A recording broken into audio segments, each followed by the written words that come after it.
عرفان قادر صاحب، چونکہ آج آپ عدالت میں نہیں تھے، مگر چونکہ آپ سماعت اب تو براہ راست دکھائی جا رہی ہے، آپ سن رہے ہوں گے، تو آپ سے شروع کرتی ہوں، چونکہ جسٹس اعجاز الاحسن نے آج یہ سوال اٹھایا اور انہوں نے کہا کہ جی پارلیمنٹ جو ہے وہ کیسے کمپٹنٹ ہے کہ وہ یہ ایکٹ بنائے، اس لیے چونکہ اسینشلی جو ہے اس کے اندر آپ کو ایک کانسٹیٹیوشنل امینڈمنٹ چاہیے، اور کانسٹیٹیوشنل امینڈمنٹ جو تھی وہ تو انہوں نے کی نہیں، اس کے باوجود انہوں نے یہ لا بنایا، تو کانسٹیٹیوشنل امینڈمنٹ کی ضرورت تھی. آپ کی رائے؟ بالکل کانسٹیٹیوشنل امینڈمنٹ کی ضرورت نہیں ہے. آرٹیکل 191 اس پہ بہت کلیئر ہے، اور جو بھی سپریم کورٹ کے رولز ہیں وہ تابع ہوں گے اس قانون کے جو پارلیمان بنائے گی. اور یہاں پہ ہو یہ رہا تھا کہ ایک فرد واحد جو کہ سابقہ چیف جسٹس ہیں وہ اپنی مرضی سے بینچز بنا رہے تھے. آوازیں سپریم کورٹ کے اندر سے اٹھ رہی تھیں، بہت سارے ججز نے فیصلے دیے اور انہوں نے کہا کہ یہ بینچز بنانے کا طریقہ درست نہیں ہے، اور ایک جج صاحب نے یہاں تک کہا کہ یہ ون مین شو ہے، اور پارلیمان نے اسی چیز کو دیکھتے ہوئے قانون بنایا. کیونکہ وہ جو سپریم کورٹ کی جو ججز ہیں وہ رول میکنگ کے لیے تو بیٹھ ہی نہیں رہے تھے، اور وہاں پہ ایک قسم کی ایک ڈکٹیٹرشپ قائم ہوئی تھی، اور پارلیمنٹ نے وہ ڈکٹیٹرشپ کو ڈائلیوٹ کیا، اور انہوں نے ایک ٹینٹیٹیو اسیسمنٹ جو کی جاتی ہے کہ یہ کیس جو ہے 184(3) میں آتا ہے کہ نہیں، اس میں بینچ کون سا بننا چاہیے، تو وہ ٹینٹیٹیو اسیسمنٹ پہلے چیف جسٹس کرتے تھے جو کہ ایک فرد واحد تھے، اب 3 ججز کریں گے، لیکن وہ بھی ٹینٹیٹیو اسیسمنٹ ہوگی، فائنل اسیسمنٹ وہ بینچ کرے گا جس کے پاس یہ معاملہ جائے گا. تو لہٰذا یہ اعجاز الاحسن صاحب کا یہ جو کہنا ہے کہ یہاں پہ قانون کانسٹیٹیوشنل امینڈمنٹ ہونی چاہیے، میرے نزدیک یہ بالکل انہوں نے ایک لیگلی ارریلیونٹ بات کی ہے. عابد زبیری صاحب، جس طرح کہ عرفان قادر صاحب کہہ رہے ہیں کہ جسٹس اعجاز الاحسن صاحب نے ایک لیگلی ارریلیونٹ بات کی ہے، آپ بھی یہ سمجھتے ہیں؟ بسم اللہ الرحمن الرحیم. دیکھیے میں ذرا احتیاط سے بات کروں گا کیونکہ میں اس کیس میں آپ کو نوٹس ہے جی، اور میں اس کی میرٹس پہ آپ سے درخواست کروں گا کہ بات نہ کی جائے. لیکن دیکھیے ارریلیونٹ بات میں نہیں سمجھتا کہ یہ بڑے ادب کے ساتھ میرے بڑے بھائی ہیں عرفان قادر صاحب، یہ کہ ارریلیونٹ بات آپ کہہ سکتے ہیں کہ وہ قانونی طور پہ صحیح نہیں، تو الفاظ کا چناؤ اگر بہتر ہو تو درخواست ہے. لیکن دیکھیے جو بات ججز جو کر رہے ہیں، ان کورٹ کے سامنے مدعا کیا ہے؟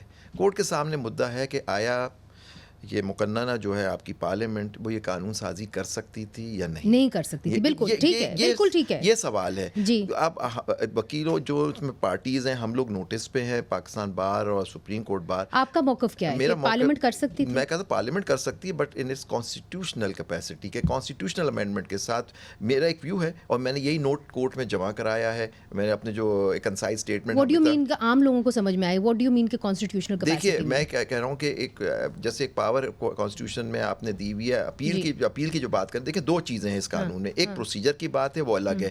2 اس قانون کا نام ہے پریکٹس اینڈ پروسیجر ایکٹ، لیکن اس کے اندر اس سے ہٹ کے بھی سیکشنز ہیں. جو اپیل کا سیکشن ہے 184 کا، اس سے پروسیجر کا کوئی تعلق نہیں ہے.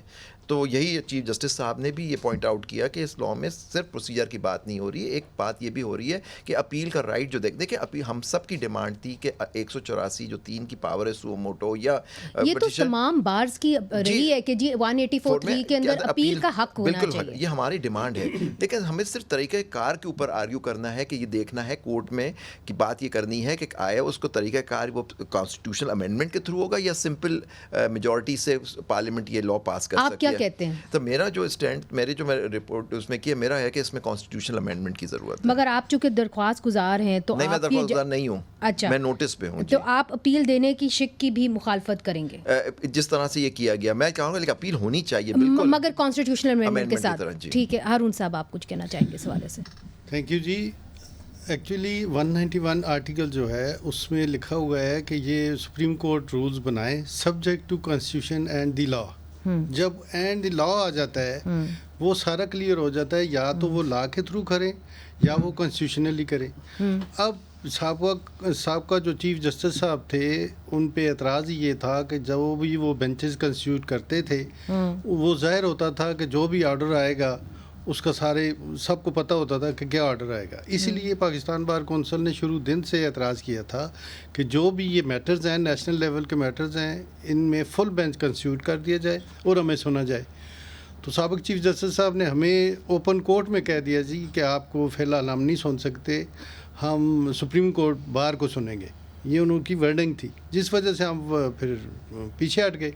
سبسیکوینٹلی پھر یہی ہوا کہ جو بھی بینچز بنتے تھے وہ اسی طرح بنتے تھے جو ان کی مرضی کے تھے. ہمارا یہی اعتراض تھا. آپ سمجھتے ہیں کہ اگر اس کو برقرار کیا جائے پروسیجرز اینڈ اگر میں کہتا ہوں کہ اگر تو ایک جمہوری طریقے سے فیصلے ہوں گے سپریم کورٹ کے اندر. دیکھیں نا، میں یہ کہتا ہوں کہ سپریم کورٹ کا جب فیصلہ آئے تو اس سے پبلک میں یہ تاثر نہ جائے کہ یہ مرضی کا فیصلہ ہے، یہ ججز آپس میں.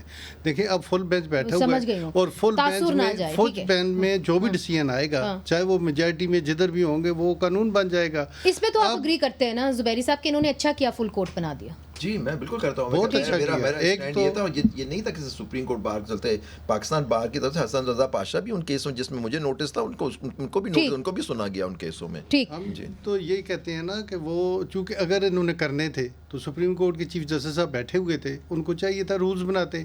نہ جوڈیشل کمیشن کے رولز بنے ہیں، نہ اگر پرووائڈیڈ ہے کہ رولز بنائیں اور اپنا طریقہ کار وضع کریں، لیکن چونکہ وہ وضع نہیں کیا انہوں نے، تو جس وجہ سے پارلیمنٹ کو مجبوری ہوئی کہ انہوں نے ایکٹ پاس کیا ہے. ٹھیک ہے، وہ بات میں آپ کی سمجھ گئی ہوں عرفان قادر صاحب. چونکہ آج عدالت کے اندر یہ بھی کہا گیا، جسٹس منیب نے یہ کہا کہ جی ڈوسو کیس میں ہمارے سے غلط فیصلہ ہوا مگر وہ آسما جیلانی کیس کے اندر درست ہو گیا، تو سپریم کورٹ کے پاس پاورز ہیں کہ وہ اپنے ہی فیصلوں کو درست کر دے. تو پھر سپریم کورٹ کے پاس تو یہ پاورز ہیں اور یہ ان کا ایک آرگومنٹ تھا. جی وہ بالکل میں سمجھتا ہوں یہ بھی آؤٹ آف پلیس ہے. اب زبیری صاحب نے مجھے ڈرا دیا ہے کہ یہ بھی نہیں کہنا کہ وہ ریلیونٹ بات کر سکتے ہیں. تو میں ان کی بڑی عزت کرتا ہوں، وہ بار کے صدر ہیں اور ہم سب ان کو لک فارورڈ کرتے ہیں کہ یہ جہاں ڈیو پروسیس ہوگا، جہاں رائٹ ٹو فیئر ٹرائل ہوگا، وہاں پہ اگر ججز ایسی بات کریں گے جو کہ رائٹ ٹو فیئر ٹرائل اور ڈیو پروسیس کے خلاف کوئی بات ہے، تو اس میں میں ایکسپیکٹ یہی کرتا ہوں کہ ہمارے بار کے لیڈران جو ہیں وہ ان کو چاہیے کہ اس پہ کھل کے بے شک بات کریں. اس میں کوئی بری بات نہیں ہے اور میں خود ان کی بہت عزت کرتا ہوں اور ان کے جو ویوز ہیں وہ بالکل میں ان کا احترام کرتا ہوں. لیکن میں صرف یہ بتا دینا چاہتا ہوں کہ بغیر اپیل کے یہ سوچنا کہ رائٹ ٹو فیئر ٹرائل ہے یا رائٹ ٹو ڈیو پروسیس ہے تو نہیں ہے، کیونکہ یہ جو رائٹ ٹو فیئر ٹرائل ہے آرٹیکل 10A از اے کانسٹیٹیوشنل رائٹ ناؤ، اور اسی طرح سے ڈیو پروسیس پہ تو کبھی کوئی اس پہ کوئی ایشو ہوا ہی نہیں ہے. تو یہ کہنا کہ ایک اپیل ہی نہیں ہوگی کسی معاملے میں and once for all you are doomed, تو یہ آپ اس کو سمجھیں گے کہ یہ فیئر ٹرائل ہے، کیونکہ اپیل جو ہے it's a continuation of the basic trial, it is the continuation of the decision of the court of first instance. تو اس لیے اپیل جو ہے وہ پرووائڈ کی جا سکتی ہے لا کے ذریعے. اس پہ کوئی مجھے امر مانے نظر نہیں آ رہا، کوئی کنفیوژن نظر نہیں آ رہا. اور یہ جو کہا جا رہا ہے کہ پارلیمان جو ہے وہ سپریم کورٹ کے رستے میں حائل ہو رہی ہے یا ان کی ڈومین میں انکروچمنٹ کر رہی ہے، تو ہرگز نہیں کر رہی. سپریم کورٹ کو امپاور کر رہی ہے، اس لیے امپاور کر رہی ہے کہ ایک طرف تو ایک انڈیویجول تھے جو کہ سارے سپریم کورٹ کو کنٹرول کرتے تھے، انہوں نے وہ ٹینٹیٹیو اسیسمنٹ جو کہ ایک انڈیویجول کر رہے تھے، انہوں نے 3 سینئر موسٹ ججز کو یہ سونپ دیا اور اس پہ بھی فائنلٹی نہیں دی ان کی اسیسمنٹ کو. وہ بھی اسیسمنٹ ان کی ٹینٹیٹیو ہوگی، ان تین کی جو کمیٹی بنی ہے فائنل. مگر عرفان قادر صاحب قطع کلامی معاف، عابد زبیری صاحب یہ کہہ رہے ہیں کہ جی I am not against appeal. اصولی طور پہ میں سمجھتا ہوں کہ اپیل ہونی چاہیے 184(3) کے کیسز کے اندر، مگر وہ یہ کہتے ہیں کہ جو طور طریقہ ہے وہ غلط ہے. یہ کانسٹیٹیوشنل امینڈمنٹ کے ذریعے آنا چاہیے تھا، سمپل میجورٹی نہیں، 2/3 میجورٹی پارلیمنٹ کی درکار تھی. میں بتاتا ہوں اس کا جواب میں نے دیا ہے، غالباً میں پھر دیتا ہوں، کلیئرٹی کے ساتھ دیتا ہوں. دیکھیں کانسٹیٹیوشن ہی میں لکھا ہوا ہے نا رائٹ ٹو فیئر ٹرائل. تو جب کانسٹیٹیوشن میں لکھا ہوا ہے رائٹ ٹو فیئر ٹرائل، تو اپیل جو ہے that is right to fair trial, that is in built in that. Right to fair trial جو ہے بغیر اپیل کے ہو ہی نہیں سکتا. تو یہ آرٹیکل 10A پہ میں بھی ریلائی کر رہا ہوں. ٹھیک، یہ آپ نے بڑی اہم بات کر دی ہے. آرٹیکل 10A کی اسپرٹ میں ہے. یہ بڑی اہم بات کر دی کہ آرٹیکل 10A ہمیں رائٹ ٹو فیئر ٹرائل دیتا ہے، یعنی کہ ہمارے پاس وہ حق ہے. تو وہ یہ کہتے ہیں کہ آپ جو 184 اپیل ہی نہیں ہے، چونکہ آپ چھوٹی عدالت سے جب اوپر آتے ہیں تو آپ کو کچھ تو آپ کو ہوتا ہے کہ جی چلے میں چھوٹی عدالت سے شروع ہوا پھر میں اوپر تک آیا. ادھر تو آپ کی پہلی آپ عدالت میں گئی سپریم کورٹ میں، انہوں نے ہی آپ کو ختم کر دیا، اپیل بھی نہیں ہوئی. مجھے آپ 1 منٹ دیں. جی اگر آپ مجھے اجازت دیں صرف 1 منٹ کے لیے. اتنی سمپل چیز ہے کہ دیکھیں ایک ریپسٹ جو ہے اس کو